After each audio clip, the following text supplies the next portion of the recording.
7. Hi, guys. It's Michael, and welcome everyone to the Pet's Journey. I'm your host, Michael Habik, and I'm so excited today. We have a truly special guest, Dr. Judy Morgan. Dr. Judy Morgan is an internationally acclaimed holistic veterinarian with over 40 years of experience. She's a pioneer in natural pet care, blending Eastern and Western medicine through acupuncture, chiropractic care, food therapy, and a best-selling author, educator, and advocate for minimizing chemicals in processed food and over-vaccination in pet care. Dr. Judy has transformed the way we approach pet wellness. She's been recognized as the 2024 Holistic Veterinarian of the Decade. Yay. And her dedication to empowering pet parents has made a lasting impact on the industry. I'm beyond excited to have her here today to share her journey, her insights with us. Dr. Judy, welcome to the Pet's Journey. It's an honor to have you with us. Thank you very much for the invitation. I'm happy to be here. So tell me a little bit about yourself. Do you like to introduce yourself a little bit to like anything I missed there? Did I miss anything? No, you pretty much covered it. It's not something I set out to do. It sort of happened to me along the way. You know, when life happens, you just kind of go with the flow. And here we are. And if you had told me 40 years ago that this is where my career would bring me, I would have said there's no way. Well, and that's why I call it the Pet's Journey. You know, it's like our journey. It's your journey, my journey. I'm the same way. I'm a designer here in Los Angeles, and I started volunteering for pet rescues. And every time every time we'd have the event, I kept hearing pet parents saying, this was 15, 16 years ago. And people would just say, God, I wish there was something else in Western medicine. I wish there was a holistic approach. And I looked and there really wasn't much out there. You know, what my company does is all Eastern Chinese medicine for pets. And so it took me 15 years to find my doctor to develop our formulas. And it's, you know, I never thought I'd be here either. So I'm happy you're here, you know, and I'm happy because you're making a difference in so many pets' lives. You know, what a difference you're making, right? Well, that's the goal, to change the lives of the pets, but also to change the lives of the pet parents. And because my main focus is food therapy, although I have my hands in a lot of different pots, but food therapy is really my thing. And it's amazing how many of my clients over the years have changed how they feed their families, how they feed themselves based on what they've learned for their pets. So it really is transformative across all species. And it's been a really fun journey. So before you got into the pet journey, where were you before? I just stepped even a little bit backwards.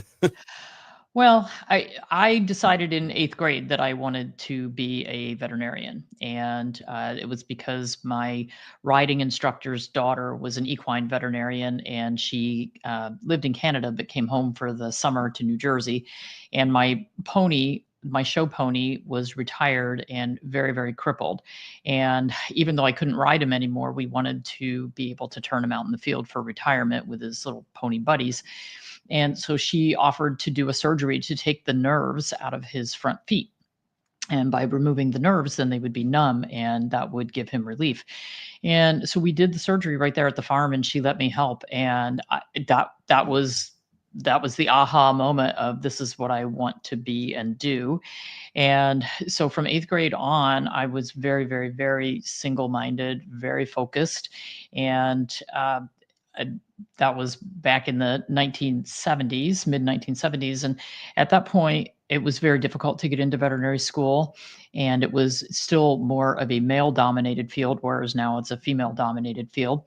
And when I went to apply to undergraduate college, I thought that if I went to a school that also had a college of veterinary medicine, that would enhance my chances of being admitted, because it was very difficult to get in. And what I found out was that was not true. And so I ended up going to the agricultural college in the state of New Jersey, and we at that time didn't have a veterinary school there. And the statistics at that point was 1 out of 13 applicants would get in. And so I was the one Oh, good. Yeah. school, that got in that year. And I did my undergraduate in 3 years. I was so focused that I just said, I've got to get done. I've got to get there. I've got to do this. And so I've never looked back, but I didn't start doing holistic therapies until about 10 years into practice. And I was very frustrated with practice at that point. And frankly, I wanted to quit. I was not happy with my job. I was not happy with the profession. I wasn't making much money. I couldn't pay my student loans, kind of like what's still going on in the veterinary field. Right. And it was really frustrating. And then I accidentally took a chiropractic course, didn't know that that's what I was doing. And it was called veterinary orthopedic manipulation. What's that mean? Especially yeah, come to find out, it means chiropractic. So once I did that, then my entire life changed because it made such a difference in my patients when I started using it that I thought there's got to be more out there. And so then I just started going in all directions, learning everything I could. So I studied essential oils and raindrop therapy and color therapy, sound therapy, homeopathy. And when I came across traditional Chinese veterinary medicine, that was what really hit my hot button. And so I started doing acupuncture, then I got into the herbs, and I was still doing the chiropractic, and then I learned food therapy, and that was it for me. And so I wrote my first book in 2014. The first one was published, and that's what really got me on the map, because when I wrote that book, I kind of wrote it on a dare, and I just figured out, I'll sell some copies to my friends, but then I had spent so much money getting it published, and it was a hybrid publisher. I spent so much money that I was like, well, now I have to actually promote this thing. I don't know how to do that. But I learned. And in the promotion of the book, it started getting me speaking invitations, and it made my clinic become very well known. And I opened a second clinic, and it grew. Beautiful. And that's what, it's interesting because I've speak to a lot of people that are in our industry now, the holistic side. Mm-hmm. And they all have the journey. And, Dr. Katie Woodley, I'm sure. Yeah. And so she's come on my show many times, and we've talked about it. And she was in the same thing. She started the holistic. She started in the veterinarian office, and she got frustrated, and she got, she told me she just kept getting these, these like fits inside of her head. Just like, I need to get out of here. I need to get out of here. And then her story, her husband got sick. And so she did a little studies and helping him. And all of a sudden she's like, I want to do this. And that's when she broke off. And it's just so beautiful, to see this, because like sometimes people will look at me with our products, and they'll go, Eastern Chinese medicine or Eastern or what? And then they're like, that wouldn't work. And yet it's amazing how they work. It's just so beautiful. Yep, absolutely. Yeah. And so, and I love how you still practice Western and Eastern, or you mostly focus on the Eastern side now? So I don't have a practice anymore. I sold my 2 clinics in 2020, and I now focus 100% on educational platform and our e-commerce. But really, my goal has shifted. First of all, I left New Jersey and now live in North Carolina, and that was because my first grandchild was born, and I said, gonna move. Yes. Like so baby. Yeah, exactly. So the first 2-legged, and so that kind of prompted the move. But I was ready to retire. I had been practicing for 36 years. I was pretty burned out at that point. And one of the really interesting things with any kind of energy healing. So traditional Chinese medicine, acupuncture is really an energy healing modality, just like Reiki or craniosacral work. So many of these things that we do. I mean, even herbs have everything resonates. So the herbs, the food, the flower essences, everything that we work with has an energy that resonates. And what I found in practice, on days when my head was not in the game and I was just like, oh, I'm so burned out. I've got these chronic cases that are just, because once you get into holistic medicine, all of the medical chronic disasters show up on your doorstep because they've tried everything else. They've been to 7 different traditional veterinarians. Nothing has worked. So they come to you kind of as the last resort. It was much easier for the people who started out with, we're gonna start on this pathway and promote health instead of chronic, continually chasing chronic disease. Right. But you get so many of these chronic disease cases that it really wears on you, and it's really important to protect your own energy. Yep. And so I was having more of those days where it's just like my energy is not good. And when you're doing energy healing, you have to be in a place of zen, of being coming from a good positive note. And so I could see changes in how I was doing things. And I just knew it was time to not be in that daily grind anymore. So the timing was actually really good. And when I moved to North Carolina, my daughter took over the Naturally Healthy Pets, our e-commerce, and she blew it out of the water because she's an engineer. So, and she's a systems engineer, so she knows Beautiful. Right. how to Thank you. build the systems Right. to make things work. So she's really blown it out of the water, and it has allowed me to not have to deal with all of that daily stuff.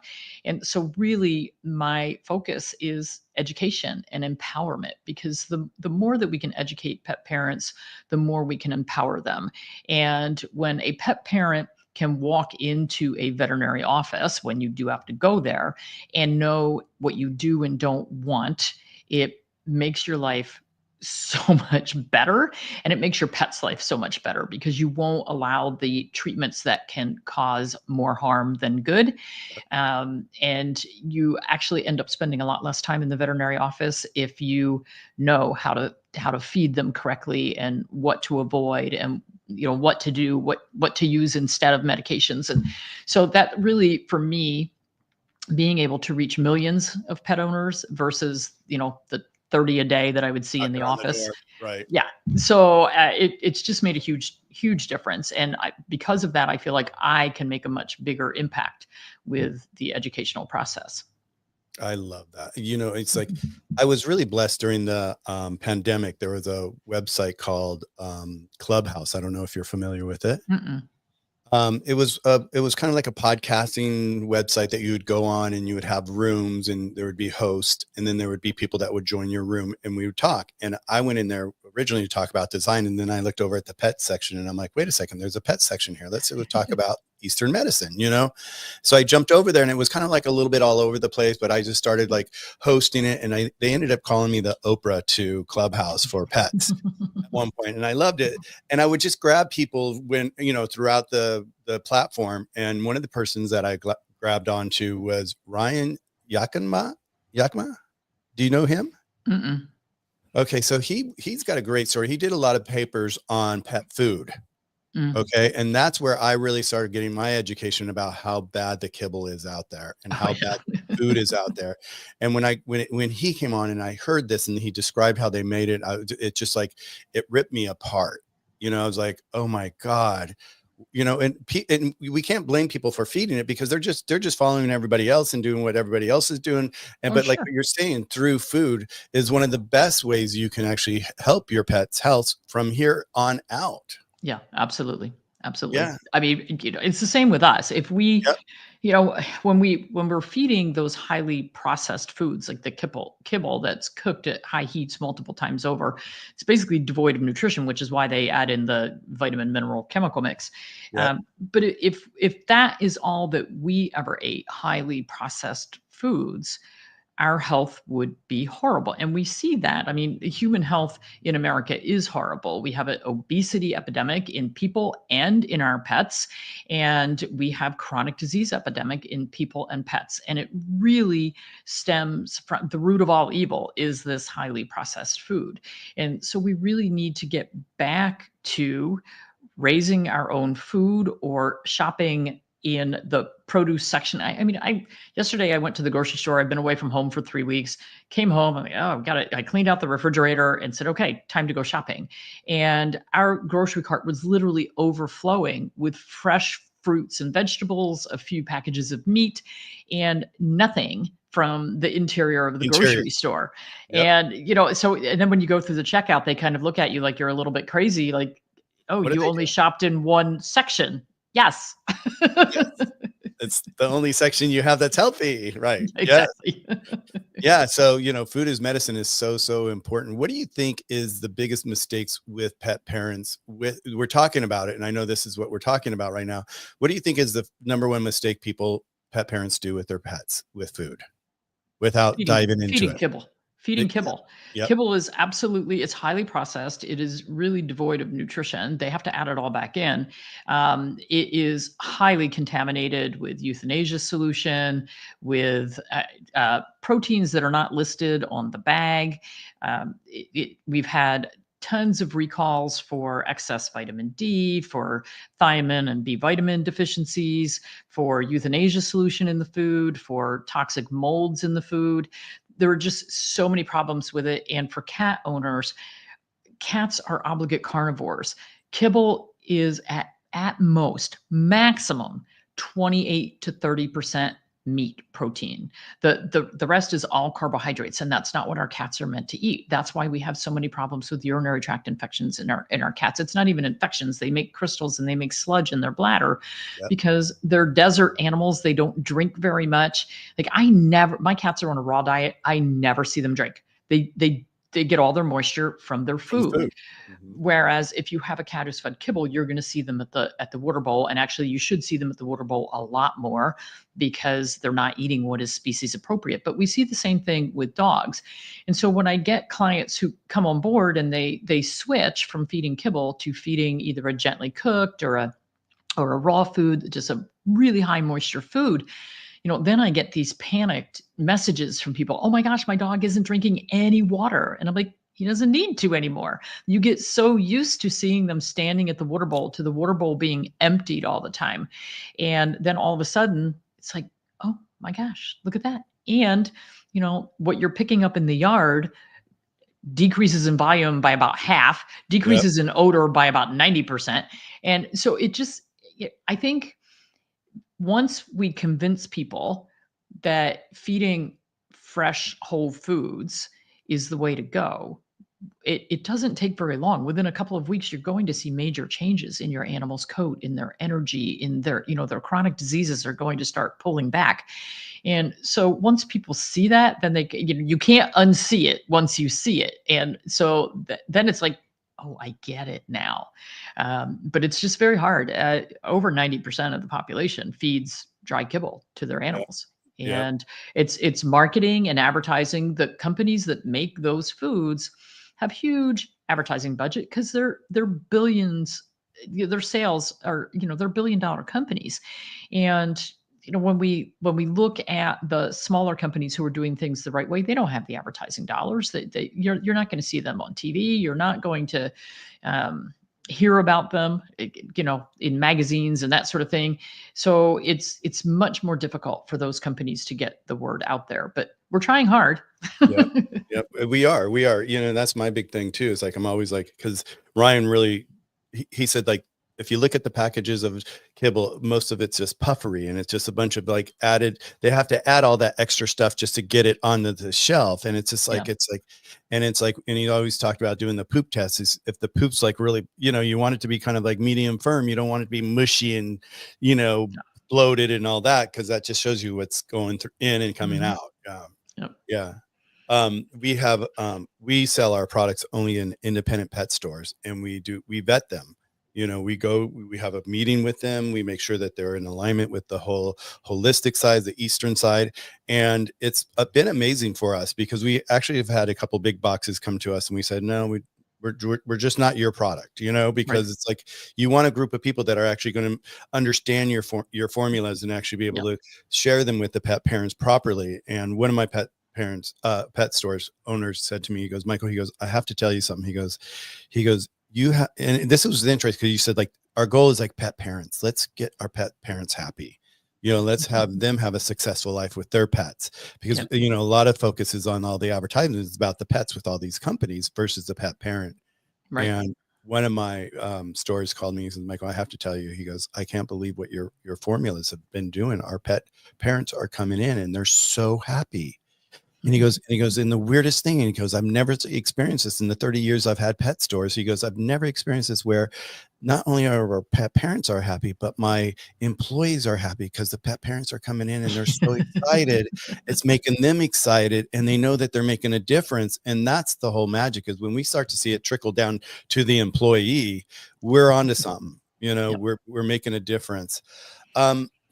one of the other things I noticed that you talk about is, what about over-vaccination? What do you think about that? It's a huge problem. And, we've known it for years. Ron Schultz was one of the first immunologists who really talked a lot about it and proved that the core vaccines for dogs and cats probably last a lifetime once they have that, initial 1 or 2 as puppies and kittens. And yet veterinarians for years have been saying, oh, you have to come in every year, and repeating the vaccines, which it's sort of like, I love, somebody else uses this analogy, but it's sort of like you've got a full tank of gas. Putting more gas in your car doesn't make you go further. It just spills out all over the place and makes a big mess. And that's kind of what we get with the vaccines. They spill out all over the place and make a big mess of the immune system. And that is one of the reasons why we have so much chronic disease, because the vaccines are overstimulating the immune system when we keep poking and poking and poking. The other problem that we have seen for so many years is the one size fits all. So if you have a house cat who never goes outside and is never exposed to other cats, you have no reason to vaccinate them for feline leukemia. It's only spread by direct contact with other cats. And frankly, all of the diseases that we talk about for our cats, they're pretty much direct contact. If you have a cat living in a high rise, they're not exposed to any of these things. Why are we making people drag them in to get vaccinated? Yes, we should be saying to people, yes, I know it's a pain in the butt, but drag your cat into the veterinary office once a year so that you can have a full physical exam, check for lumps and bumps, feel the abdomen, listen to the heart, get some lab work, get some baseline, know what is going on. Very important. But going for the shots is absolutely, so we have, veterinarians as a whole have done very poor messaging. We should have been messaging all this time. You know how critical it is to come in and have that annual exam. And I mean, let's look at humans with on the physician side. If you're on medication, your doctor is going to make you come in every so many months, and you're going to have lab work, and they're going to stay on top of it, or at least they're supposed to be. And veterinarians should be doing the same. And I can't tell you how many clients would come to me with their animals with chronic problems, and they had been on medications, the same medications for years, and no one ever said, hey, we should do some lab work to see if those medications are causing any problems. In my practices, we made new rules, and I was such a stickler for these rules, but if your pet was on chronic medication, they were going to get lab work every 3 months, because if the kidneys or the liver were being affected by those medications, I wanted to know the instant it happened, not be 2 years down the line and go, oh my gosh, his liver is completely gone because we didn't pay attention to that for the past 2 years. So, it's really, really critical. And this is part of the education part of what I do now, is letting people know, no, you don't have to go in for those shots. You need to go in for that exam. You need to go in and have the lab work done. And it's amazing how many people say to me, oh, I went in and I said I wanted a complete CBC, chem screen, urinalysis, thyroid test. And the vet looked at me and said, why would you want to do that? We don't need that. I'm like, what do you mean? Why would we want to do that? Right. And I mean, some people, they cannot talk their veterinarians into doing it. And like, literally you're standing there with $250 saying, here, take this, get a blood sample and send me the results. So simple. And the veterinarians won't take it. It's like, wow. Like, And it's not that hard, folks. yeah, and what drives me nuts is, like, when you say this, it's on the other side. You walk in a veterinarian office just for just an update, just a check-in or whatever it might be. They want to give you all these other labs that have nothing to do with your pet, just to, because look at, what is it, Mars that just bought out all the clinics? Oh, Mars owns more veterinary clinics than anybody else. I mean, when that news, that was what, a couple of years ago that they. Oh, it's been going on for years. They also own all the imaging. They own the biggest diagnostic laboratory. They own 66% of the emergency and specialty clinics in this country. It is a mess. And the FTC has stepped in a little bit, but they really need to step in because they own the large majority, and it is not good for the veterinarians. It is not good for the pets. It is not good for the pet owners. The pricing is through the roof. And when you own 2/3 of the emergency and specialty clinics in the country, you can charge whatever you want because you're the only game in town. There is no other game. And so it's horrible. Like I know when I would take my dogs to the cardiologist when I was still in New Jersey, it was usually around $350 for their echocardiogram. The last one I had done was $1,000 in North Carolina, which is supposed to be cheaper in the South. Haha. Uh-huh. But, and I couldn't get a cardiologist in North Carolina. So I said, well, I'll drive back up to Delaware where my old cardiologist was. And when I called up, it was $1,100 per pet. Wow. Yeah. And that was in 4 years' time. So, we went from something that was fairly reasonable to something that is really out of grasp for a lot of pet owners. And so because of this, unfortunately, economic euthanasia has become a huge problem. And so, and the veterinarians, like I listen to their side too, because I'm in their chat groups, and, they're complaining, oh my gosh, they don't bring these animals in until they're on death's doorstep. And, we're supposed to save them. And why did they wait so long? Well, one, they can't afford it. Two, they're afraid when they do walk in the door, you're going to berate them and tell them, okay, we have to do $4,000 worth of testing or put them to sleep. People are afraid to walk in the door, and people don't have the money and they don't want to be made to feel guilty. So they're coming in a defensive posture. And so the veterinarians are in a defensive posture, and it's become just this horrible mix. And so again, this is why the education is so important, so that when you walk in, you can say, okay, this is what I need.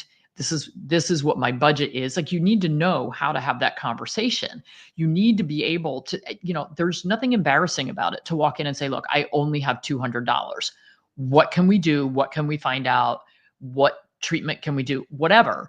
But the pet owner needs to be able to walk in and feel comfortable saying, look, don't tell me it's going to be $2,000. I know we have some things we have to deal with here, but this is what I can do. And then try to work together to come up with how you can manage that. The veterinarians complain if you go to an outside pharmacy to fill a prescription instead of filling it with them.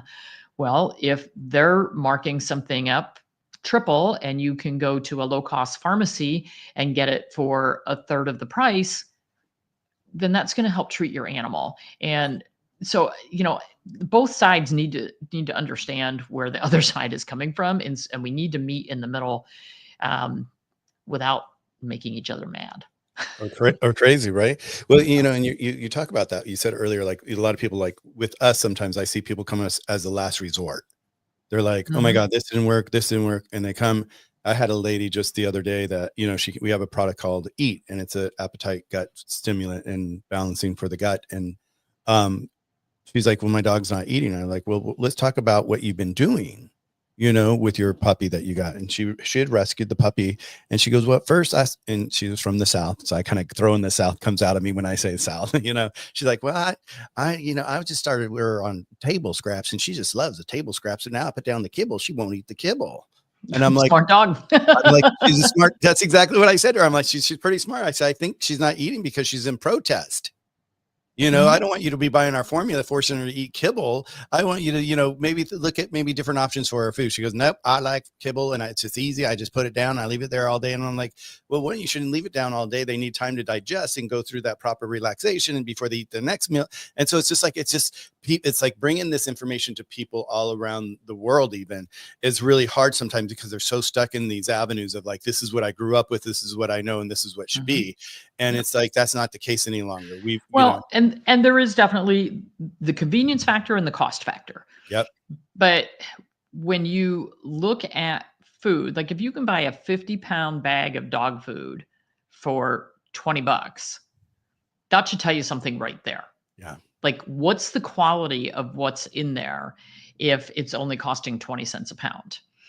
And I've done a couple of really fun videos where I go in the grocery store and we read ingredient labels in the pet food aisle, and then look at the price per pound. And particularly with some of the little tiny cans and tins of food for small dogs and for cats, people are like, oh, it's only 99 cents. I'm like, it's 2 ounces. You just paid $9 a pound for really, really Yeah. awful stuff. And, so then I'll go shop the perimeter and find stuff that's on sale and throw that in the cart. And it's like, look, I can make a complete meal for $2 a pound made with whole real foods. And so that's one of the things that we do is we teach people how, where those resources are. How can you do this on a budget? And also time. Like for a lot of people, they don't have time. And so the thing is, if you want to eat out for every single meal, you're paying somebody else to prepare the food and to serve it to you. So if you want that kind of convenience, if you're going to get takeout basically for your dog or your cat all the time, you do pay for that convenience. But so we're trying to help people, even if they are stuck on that budget that requires that the only thing they're going to be able to come up with is some kibble, then how can we make that better? What whole foods can we add? What healthy things can we add to the bowl? There was a great study done at Purdue many years ago where they took a large litter of Labradors. So they had like 14 dogs and 7-7. Yep. split them in half, and half got just kibble and the other half got kibble plus 30% fresh foods. And the ones with the fresh foods, their longevity was like 2 years longer. And so it didn't even take that much. All we had to do was replace some of that highly processed food with something fresh. And it just makes a huge difference for our animals. So, that's kind of the bottom line for people is what you put in front of your pet to eat is going to change the whole dynamic. I was at an event in a booth for somebody else's product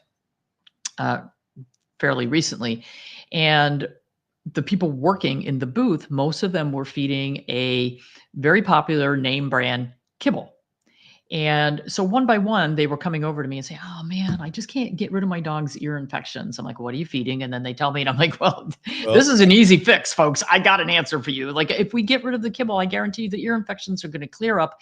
You're not going to, they're like, every time I stop, I treat it with a medication, it gets better. And then I stop and it comes right back." It's like, well, yeah, because the inciting cause is still there. And so chronic allergies, chronic ear infections, runny, goopy eyes, chronic urinary problems, all of this stuff just goes back to the food. So by the time I finished my 3 days in that booth at that event, pretty much every employee of that company that I was with was going home to change their pet's food because they were realizing, oh my gosh, yeah, here we are. We all have these chronic issues with our dogs, and they all had a common denominator. Yeah. Well, and even like with those chronic conditions they had with their dogs, like, they go to the vet, they get a medicine, put it in the air. It's a Band-Aid. It just masks it for a while. It's going to come back. But it's even like we look into the future of like, what are the devastating issues that are going to happen that are not just common little ailments that they're going to get? What is those horrible ailments that they're going to get later down the line? The budget, I don't know if I can afford this food. And I said, well, how much does it cost every time you go to the veterinarian? They do the ear cultures, they do the ear swabs, and they give you medication. And she's like, oh, good point. She's like, that's like a couple $100 every time I walk in the door. Sometimes it's more. If they do a culture, it's going to be $500. So she's like, yeah, I probably have $200 a month more that I can put toward food and not be spending it at the veterinary office. And by the way, then your dog isn't suffering with a painful, inflamed, goopy, itchy, smelly ear. Right. Yeah. So, once we kind of convince people to change the mindset, the problem with traditional medicine is it treats symptoms. Right. It doesn't look to cure a lot of times. It wants to treat chronic disease.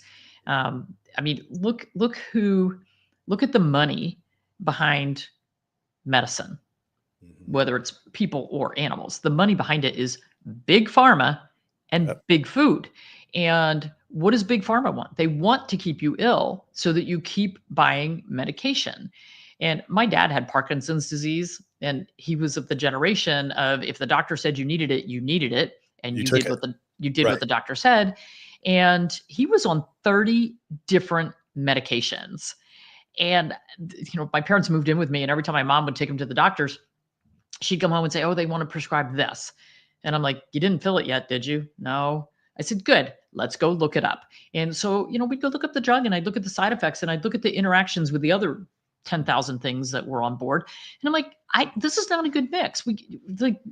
No. No. And so, it just, we have been trained to be in this mindset of there's a pill for that. And we don't want to be in the mindset of there's a pill for that, for us or for our pets. We want to be on the mindset of what's the root cause? What's the root problem? How do I get rid of that so that we can actually wipe this out and not have to keep dealing with it? Yeah. And so, like, with my dad with Parkinson's, it's very interesting. I had a client come in, and her dad had Parkinson's, and he, same story as my dad, and he couldn't walk, and he had trouble speaking, and he just was miserable. And this woman had more power apparently than I did with my dad, because she said, that's it. Like, we're done with this. And she found a naturopath, and they started all these supplements, changed his diet, and ended up with no medications. And she said, oh my gosh, he's like walking, talking, acting perfectly normal again. And I'm like, I wish I could get my dad to do that. But, the power of herbs and food and, energy healing, whether it's acupuncture, chiropractic, whatever we're using, the powers of those things are so strong. And now when we look at cancers, like with my animals, I had one that I allowed to have chemotherapy years ago, and it was enough for me to say, yeah, never again. It was just really awful. And so since then, if we get a cancer diagnosis with one of them, I'm like, okay, let me start my food and herb and supplement protocol. And I don't really care about wiping out the cancer. I care about having the animal living a happy, non-painful life, eating and being vibrant. And so my last little cancer guy, he had bladder cancer. We diagnosed it when he was 15. And I think he'd actually had it for quite a while when I diagnosed it, because his tongue turned toxic red. And I'm like, there's something bad going on. And it just took us a really long time to find it. So, because zero symptoms. And so I said, well, no, I mean, it's not surgically fixable. And I had clients that did chemo and radiation and all that. And I'm like, no, he's 15. I want this guy to be happy. And he passed at 17, and not from his cancer. So we kept it at bay. And when we did the first ultrasound, he had 5 tumors in his bladder. When we followed it up after being on the protocol for about 6 months, he was down to 3 tumors in his bladder. And I'm like, well, we're going the right direction here. This is awesome. And it never caused a big problem for him. And so that's the goal. Like, people hear the big C and they get panicky. Yeah. Like in my family with my parents and grandparents, like, you're not even allowed to mention the word. Right. So like, all right, fine. This will be fun. But, everybody gets panicked and upset. And it's like, the goal is not to live forever. The goal is to spend as long as you can with 4 feet on this planet, as long as you're not healthy if you have cancer, but right, as long as you still have a joy, yeah, and a zest and a happiness. It's not about hanging out suffering longer. Like, why would I want to do that? Right. I have family members who want to do that. Right. And I'm like, why would you want to do that? Like, just cut me off. That's how I am. Yeah. Cut me off. So, and I look at it that way for our animals. And I'm one of those people who I will never say never. I'm well, yeah, we can do something else. Well, let's look in our little bag of tricks. What else do we have? Okay, this isn't working. This herb isn't getting us where we want to be. Let's try a different combination, or let's look at something different. So that's the great thing about holistic medicine. There are so many tools in the toolbox. You just pick a different one. Well, when you started this story, you reminded me of one of our clients, a friend of ours. When we first started our company, he had a 15-year-old white lab, and he woke up one morning and she had blood coming out of her mouth. And he thought, oh, she broke a tooth chewing her bone because she loves her bones. So he ran her to the vet, and the vet did the test. And he's like, oh, Alan, I hate to tell you this, but she's got cancer, and it's all throughout her body. And, and Alan eventually goes, first goes, can we do radiation? Can we do chemo? And he goes like, no, it's past that stage. You just want to bring her home, make her happy. And he said she's got about maybe 6 to 8 weeks. And he's like, well, what do you think about Eastern herbs? My friends are starting this company. And he goes, well, we're as vets, we're not allowed to talk about it, but if they're your friends, thank God he said this, if they're your friends, give them a call. And he called us. And so we had him talk to Dr. Kyle, and we have a formula called longevity. That's this formula here. And Dr. Kyle said, give her twice a day. It's all Eastern Chinese medicine. And give it twice a day. And let's start her off and let's see how she goes.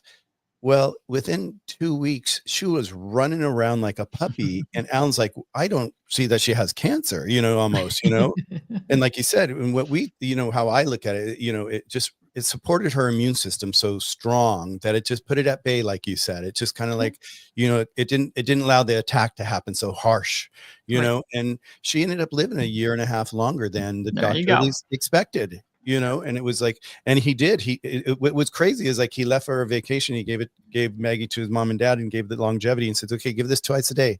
They forgot about giving it to her twice a day. He came home and she had fallen backwards. She was just like, roar. He couldn't get her to move. And he's like, did you give her the longevity? And they're like, oh, we forgot. It was just, and it's like, no, it's so important to stay on, this regimen, give her that peace of mind and just be peaceful. So, yeah, so I agree with you 100% of what you're saying. It's like, we can give the quality of life, it's because like so many people nowadays, like doctors, like, oh, you want to euthanize your pet, so quickly. And I'm like, no, stop, wait, let's, so It it is really should not be the first option. right. But And they do I that. will tell you, because traditional veterinarians have zero knowledge basis for the alternatives, um, an awful lot of them don't believe in it, don't think it's going to work, and they get mad. And I see this in their chat rooms. They get really angry with clients who want to take their pets home and try something alternative. Yes. Because they're like, oh, they're just taking them home. They're going to suffer, and it's going to be a long, painful, horrible Do you death. And know it's what you're like, doing to your pet? right. And like that dog, it's like, or like my dog, it's like, no, he didn't suffer a long, painful, terrible death. He had two high quality bouncing, running around playing. I've got Yep. this 17-year-old. I've got videos of him doing his bounce through the house. And it's like, yeah, that's not a dog that's suffering. I think he's doing pretty well. But they don't have any knowledge of it. And to them, it's funny. When I wanted to go out on my own, a clinic came up for sale that was 5 miles away from the clinic that I was working in. And I got the realtor, for some reason, sent me the notice that this clinic was coming up for sale.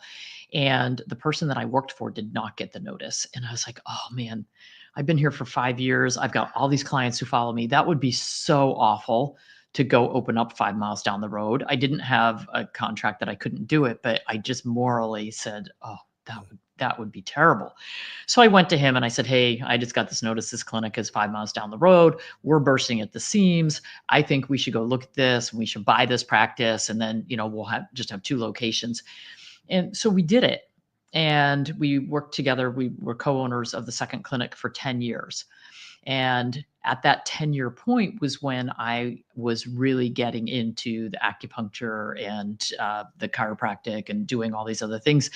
And it was funny, when we bought the clinic, the guy that we bought it from was a homeopath. So it was a homeopathic veterinarian. And we used to joke about this guy practicing voodoo down in this building that we bought. This little tub mixing, right? Yeah. So here I am. I'm now getting into all of this stuff. And my partner was like, I have no idea what black magic you are doing down there. I don't understand it. I don't want to be a part of it. I just want to do my traditional medicine. And he said, it must be something in that building, like the voodoo just seeped into Right. you. The energy. And, Right. and I'm like, listen, I don't know what it is, but this is working and this is what I want to keep doing. And so I bought him out, and we parted very good friends. We still practiced 5 miles apart. We had clients that still went back and forth between the two. And it ended up working out great. But the traditional vets, they're just like, I don't know what you're doing. It's voodoo, black magic. I don't want to have anything to do with it. And it's like, okay, that's fine. You don't have to have anything to do with it. But I will tell them that this is what clients are looking for. The Yeah. majority of people, and we have a friend with a company that just did a huge survey asking people what they were looking for. And about 90% of the responses, when they were asked if they would prefer a veterinarian who used more natural therapies than medication, about 90% said yes, they would prefer the natural therapies. So I think that unfortunately, the pharmaceutical industry has such a huge influence on the veterinary profession, but I think that the veterinarians are going to have to open their eyes and open their minds, because that's what people want. Well, I am seeing that with the younger veterinarians that are coming out of school right now. A lot of them are studying the Eastern side, the natural side, and I'm seeing that a lot of them are gravitating more towards those clinics and going towards those clinics. Do you see the same where the newer vets are coming out? What do you think? Oh, you're laughing at me. Well, so I was just at the NAVC. It's the biggest veterinary conference in the country. And many veterinarians came up to talk to me, because when you're the holistic veterinarian of the decade, people kind of like, what the heck's that about? And a lot of all ages, but a lot of younger veterinarians, but all ages coming up to me, and they're a lot of them have an interest in doing more natural therapies, or kind of branching out a little bit, but they're all stuck working for these corporate clinics where Yeah. not allowed. You can't even talk about that. We're not doing that. And they're very frustrated. And so I get at least a couple times a month veterinarians contacting me and saying, I don't want to do what I'm doing anymore. How do I do something different? Where do I start? Right. Right. Where do I start? How do I do what you have done? And part of the problem is, they're coming out of school $300,000 and $400,000 in debt. Yeah. And so what they've all discovered is, if they do vaccine clinics, which is absolutely the worst of the worst thing to be doing if you want to be holistic. So vaccine clinics pay them a ton of money. And being a relief veterinarian, where you go to you're sort of the substitute teacher, or you only work one day a week at 5 different clinics, Right. they get paid a lot more to do that. And they don't have the responsibility of the long-term chronic problems. It's like, I saw that client today. I may never be back in this clinic again. So it's not my problem. I can go home and sleep at night. I don't have to worry about any of the long-term stuff. And so part of the problem is, like, I keep saying to them, look, if you want to do acupuncture, food therapy, chiropractic, you don't have to have a big hospital. You don't have to be, investing $200,000 in x-ray equipment. You don't have to have a surgery room if you don't want to. Leave that to the traditional clinics. Right. Just hang out your shingle and say, look, I do something different, and it's not going to cost you much, or do it as a mobile clinic. But they're too scared to step out on, and not everybody is meant to be, I say this with the mindset of an entrepreneur. Not everyone is cut out to do that. Like, my cousin is probably one of the greatest HVAC and plumbing guys I have ever met. And he tried to go in partnership. Well, he tried to open his own business, and my cousin is a teacher, and the two of them together did not have a business brain, wouldn't collect on the bills, and it went under very quickly. Then he got a partner, and they went in business together. That one also went under, because nobody knew how to run the business side of it. And I didn't know how to run the business side of it. I almost went bankrupt after my first year of owning my clinic, because I had no clue what I was doing. And so it's very difficult, when I say to them, look, you've got to branch out on your own. You don't have to be stuck in this hole. They're just scared to death. And like, I had one who actually flew here from Michigan. She's a friend. And I said, come to North Carolina. I mean, she has nothing holding her down in Michigan. I said, come to North Carolina. I'll help you get set up. I'll be your backbone for you. And I will help you get, I will mentor you. I will explain how to do this. And we don't have to have a huge investment for you to do this. And crickets, they're making a lot of money doing kind of the wrong thing. And it's just so hard to break that cycle. And a lot of them can't pick up and move. They've got family, they've got, ties, and they can't pick up and move. But it's going to require a change in the profession.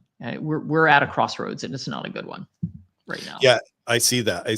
I think being here in California, we have a little more, awareness with the kids coming out of veterinarian school that they do want to do more of that. And I think because I'm here in California, I hear more of that. But across the states, I hear exactly what you're talking about. They're so afraid to leave the clinic. They're so afraid of breaking out of that mold. It's the interpretation. I always like to share this with my guests. I always believe like we have a physical body and we have a spiritual body. And when the most important thing is those two have to be in alignment. And once they're in alignment, we do this. And so it's like, I live my life in alignment as much as possible. Sometimes I'm out of alignment and it's not good, but it's like, yeah. right. You were like, oh, what the hell, but it's like, I see these, I see some of these kids here in Los Angeles, especially like, they're like, oh, everybody's screaming for holistic. All the pet owners here are screaming for holistic. And, the pet stores that have our formulas, they can't believe how well because they've never had it before. We were new to the market to have a whole collection from the 9 top issues that pets have, and they're doing so well with it. And they just, even my pet stores, they're a little dumbfounded. Sometimes they're like, I just can't believe this works, and, we've gone into pet stores sometimes where the staff is so like locked into that mindset that we were talking about, like the veterinarians are, that, it's got to be this way. It's got to be this way. That when we walk in, they look at us like we're like from Xenu or, some other exactly space, agency. And they look at us and they're like, what's this? And, and you look at, I mean, I think it's backwards, but if you look, it's like, you see how many different herbs that are just like in this formula, and they sit there and they're like, what, how can that help? And I'm like, right. You know what?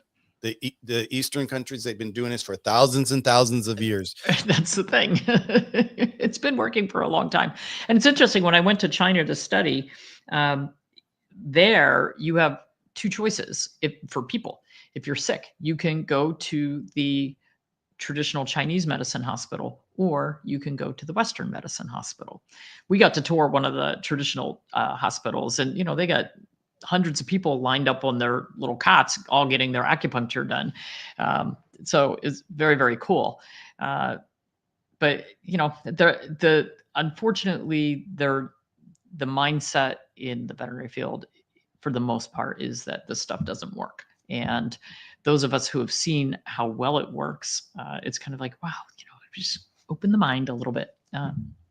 That's why I have my platform, and I have a ton of veterinarians who follow me, which is actually really cool. And we're having a big event in Orlando, the International Naturally Healthy Pets Experience, in May. And we have a lot of we are encouraging pet owners, but also veterinarians and veterinary students to come. We gave scholarships to a bunch of students to come to the event because we want to expose them. That's kind of one of our big goals this year, is to expose the students so that they understand that there is another way that they can do things. And we're actually having, during the event, we have a vet meet and greet for the students and the lecturers and the other veterinarians that are there, so that they can, really have a meeting of the minds and get some more clarity on, this is what I want to do and this is how I can do it.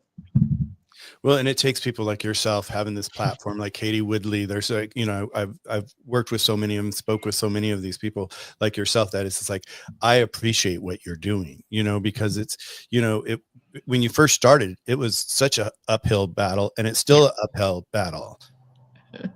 Yeah, it is. It's funny, on the wall across the room here, I was on the front page of Veterinary Practice News back in, the mid-90s.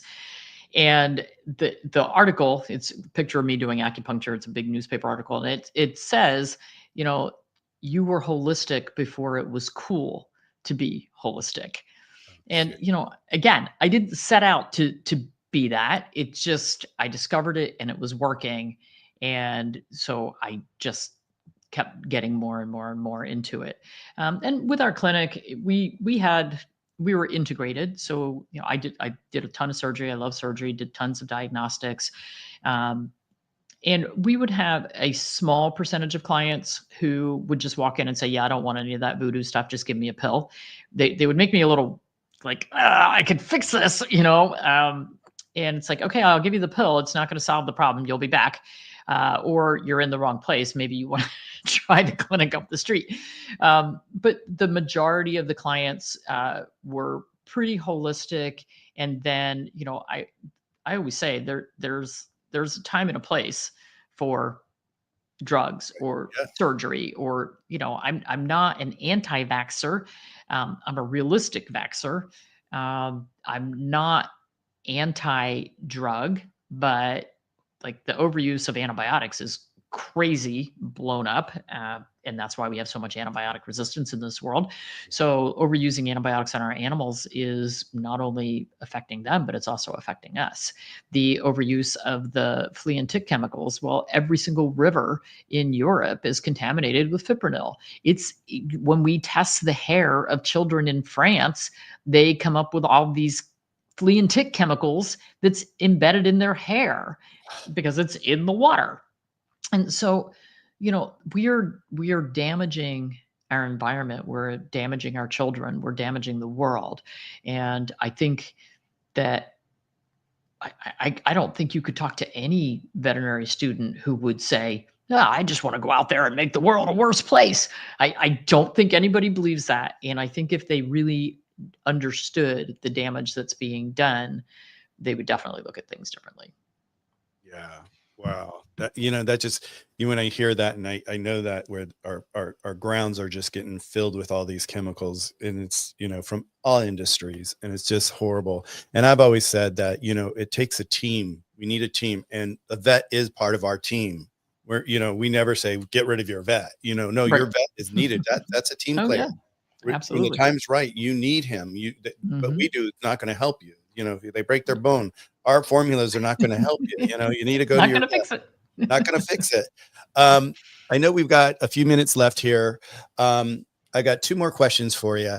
Advice for pet parents. What would be your advice for pet parents that are like looking at this going, what, maybe I might want to find out more. What would be your advice for someone just stepping into this for the first time? Get educated. So, I mean, there's a handful of us very outspoken holistic veterinarians. Dr. Katie Woodley is one of them. Dr. Karen Becker, Rodney Habib, who's not a veterinarian but has the largest platform for pet parents, looking at things from a more holistic standpoint. I've got my 9th book is just about to come out. We've got YouTube videos. Like, if people don't want to spend money, we've got in our library, we have thousands of videos, interviews, blogs, articles. There's so much information out there. So just, start doing a little bit of reading of, blogs are usually only 900 to 1,000 words. So, 2 minutes. So, start looking at some of the different things. I have a podcast, Naturally Healthy Pets podcast, that comes out every 2 weeks. There's, maybe 50 of them that are out there now archived. So, start listening to those kinds of things in your spare time, and really educate yourself so that when you do have conversations with your veterinarian. So for instance, right now, the newest, latest, most wonderful and most misused new drug is Librela for dogs and Silencia for cats. It's supposed to be an injection for arthritis. Unfortunately, it is killing and harming thousands of dogs and cats. And the FDA actually stepped in and said to the manufacturer, "Hey, we are getting way too many complaints on this." And the manufacturer's response was to send a letter out to all veterinarians proclaiming how safe it is. Just horrible. Horrible. I got an email just today from somebody who said, "Yeah, my dog's been doing this funky thing, and the dog has a neurologic problem." And what she described was the neurologic problem. She knows the dog has the neurologic problem, but the veterinarian said, "Oh, we should give Librela." Absolutely the wrong use for it. So, she's lucky her dog didn't die. Um, but it lasts for a month.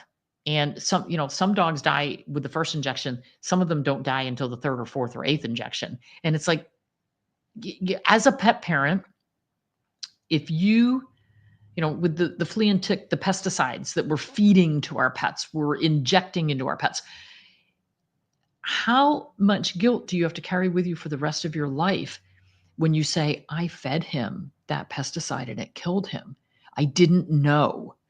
I don't want people to have to feel that. I don't want people to kick themselves for the rest of their life because you didn't know. Um, so that's why education is so important. And if you're going to the veterinarian with your pet, they're sick, whatever the issue is, or if you're there for a wellness check and they're like, hey, we've got you've got to have your dog on heartworm preventative every month all year long, even if you live in Alaska where it's frozen tundra, wrong. Right. But, or, your pet should be, I mean, this is the mantra in the veterinary world. Flea and tick prevention and heartworm prevention every month, all year round for every animal. That is the mantra. No, we don't have one size fits all medicine. So no, any medication that your veterinarian wants to prescribe, whether it's an antibiotic, a pesticide, anti-nausea medication, whatever it is, I want pet parents to say, are there any side effects associated with that medication? And if they go, no, none, well, they're lying or they don't know and they haven't done their research. Get out we all have these little computers that we carry around with us. Type the drug into the search engine with side effects. So type in Librela side effects. Read the side effects before you say yes to the medication. So your veterinarian should be able to tell you the side effects, but a lot of times they don't. And it's kind of funny. Like I would have clients that would come in and they'd say, I'd say, I want to send you home with whatever. And they'd say, I want to see the drug formulary on that. Now, we all have this huge book that has all the drugs in it, all the side effects, the indications, the complications, the interactions. And so they'd say, I want to see the formulary. Well, you can get all that information on your phone now, but I'd say fine. And I'd go bring the formulary out and we'd open it up and we'd read it together. And I'd say, yeah, okay, once in a while we see this. I've never seen that or whatever. Or yes, this is a possibility. So I want you to watch for any symptoms that might indicate that your pet is having this problem with the medication. But it's just education. When you go to the pharmacy to get a medication, they give you a handout that says all the side effects, interactions, what to watch for, problems. We don't do that in veterinary medicine. We should. So, but you have the power to do that because you have your handy dandy little computer with you. So that's one of the things, so educate yourself, but then always ask. As Jack Canfield says, be an asshole. An asshole. Exactly. Right. There was one person in chat that had a question. I want to see what your answer would be to this question. I live in Canada. And she says it was months ago. So it was probably during the summer because viral problems like parvovirus. So in the winter, we see respiratory viruses being a problem like influenza and that sort of thing. Just like for us, we have our... Right, exactly. And then in the summer, we see the digestive problems because it's associated with the heat. And so parvovirus is really a disease of, a deadly disease of young puppies or very old. And that's because their immune system isn't working well. So a healthy animal with a good, well-functioning immune system, they're going to get some vomiting and diarrhea, but they're going to be just fine. What happens, and parvovirus is interesting for me because I graduated from veterinary school in 1984. Well, we kind of discovered that parvovirus was a thing about 1983. And so I was in clinics at the time and we had isolation wards full of dogs with parvovirus, bloody vomiting and diarrhea. It smelled so bad. Parvo has a distinct smell. And so we had dogs dying right and left, and there was no vaccine for it. So they actually used a cat parvovirus vaccine to start vaccinating the dogs while they were developing it. And it solved the problem. And then parvo vaccine came around. But again, if you have a dog that gets a parvo vaccine, it should last 5 to 7 years or longer. So they don't need to get it every single year. When we get these big outbreaks, it's usually because we either have a new strain of the virus, something has changed just a little bit, or we have a large naive population of a lot of, so there is this herd immunity. If you vaccinate enough, then the virus kind of dies down because there's just not enough to keep spreading it. Right. So, we get outbreaks. So like when I was in New Jersey, there was a lepto outbreak that made the news. It was, big deal. The outbreak was 4 cases, 4. But this was a chance for veterinarians to send letters to everybody saying everybody has to come in and get a lepto vaccine. So one of the clinics near us, they had a drive-through vaccination clinic. You didn't even take your dog out of the car. There was no physical exam. There was no discussion about whether the dog was healthy enough to get a vaccine. And lepto is one of the most reactive vaccines. And they did 2,000 dogs in a couple of hours in their parking lot. And I'm like, that was a PR stunt. That was Totally. ridiculous. And so that's part of the problem. And she wants to know if it's caused by dog parks. Well, just like any viral disease, like why do we have respiratory outbreaks with us and with our animals in the winter? Because we're all crowded inside. So is it it's not caused by the dog park. It's caused by somebody bringing a sick dog to the dog park. Exactly. And actually, that's my newest book that's just about to be released, is about holistically keeping your dogs healthy enough for group play.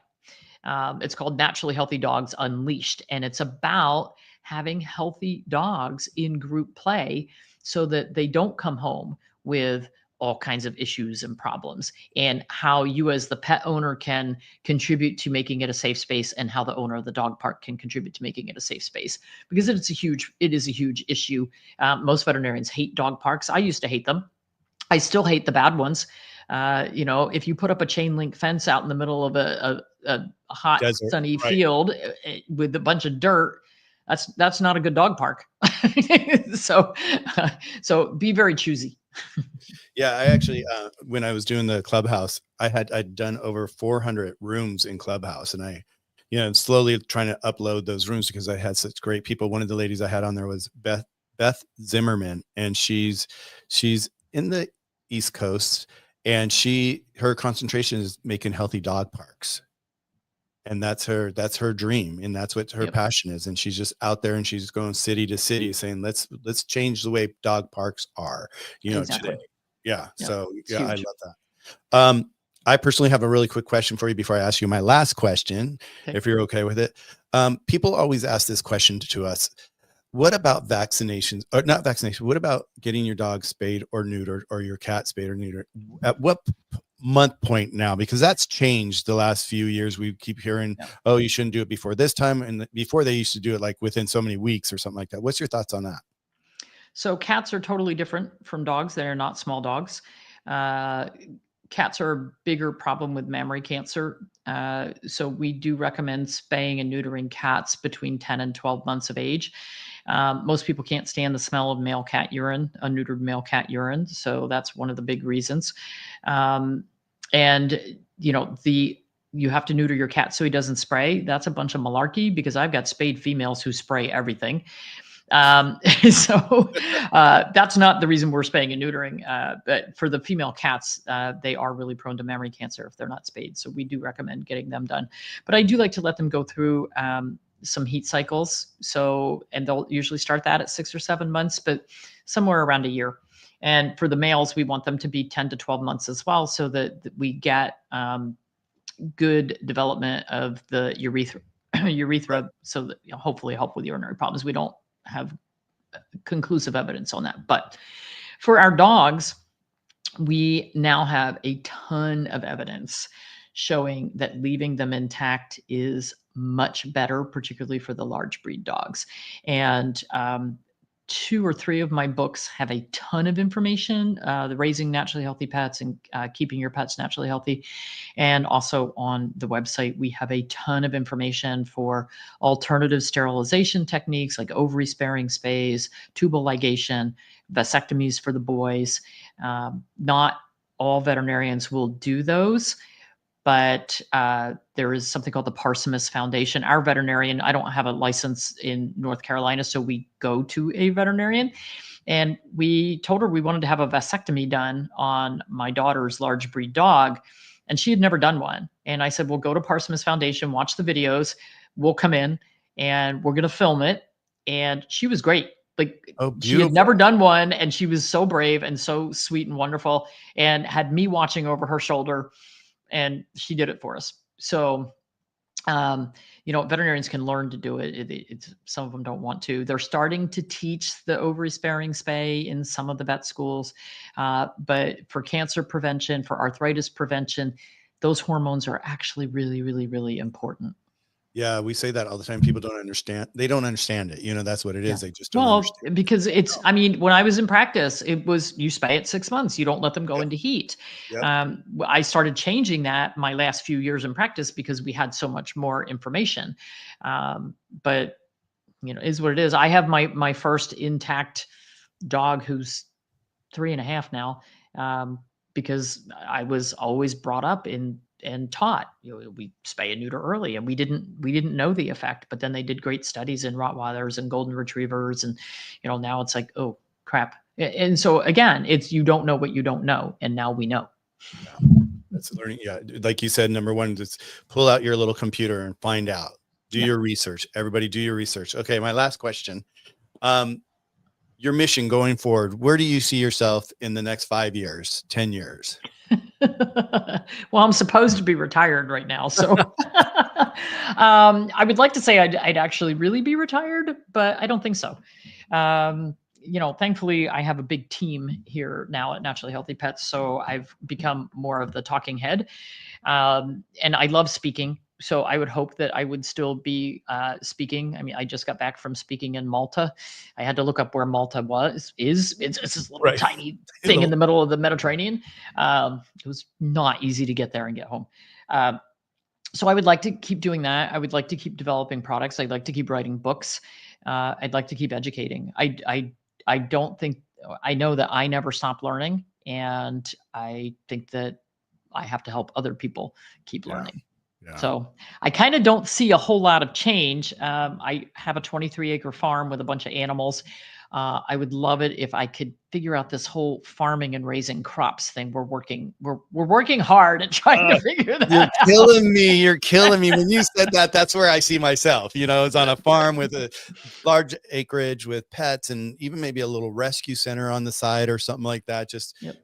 but like a free rescue center in a sense. I'm one of those people that, all of our animals are rescues except for the chickens. And I'm one of those people who doesn't worry about the price of eggs. Yeah, right. I get 14 a day out of my backyard. Oh my God, I love that.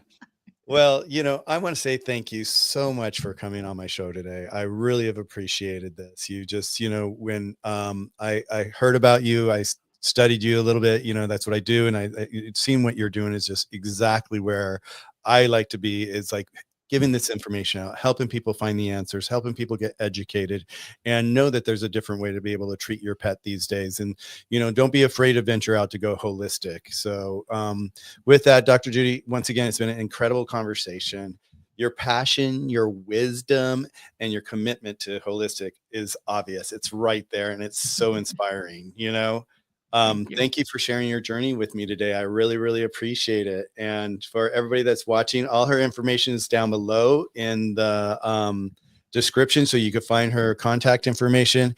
And once you get your next book out, is the natural, what book is that? The Natural Healthy. Well, so the ones that, for people who are just starting out in the holistic, venturing out, Raising Naturally Healthy Pets is going to be the one that will be the most beneficial. People who are already doing a little bit of holistic stuff, but they're, for instance, they have a dog with thyroid disease, Cushing's disease, diabetes, whatever, keeping your pets naturally healthy is sort of the little Bible on that has traditional treatments versus alternative treatments. And so there's a lot listed in there. I have quite a few cookbooks for dogs using traditional Chinese veterinary medicine. And then the one about the dog group play is Naturally Healthy Dogs Unleashed. That should be out maybe about 3 weeks. Beautiful, beautiful. I'll look forward to getting a copy and just have you back on my channel and breaking it down more. I just, I love our conversation. I love what you've done, and I commend you with everything that you've got your hands in. And thank you for being a voice for the pets. No problem. Yeah, I really, really, really appreciate it. Okay, everybody, thank you so much for joining us here at the Healthy Paws website is our Healthy Positive Labs, and the Pet's Journey is always here to bring you more and more information for your pet and you, so you can understand a holistic lifestyle. Thank you guys. We'll see you soon. I'm Michael, and I'm out. Bye, guys.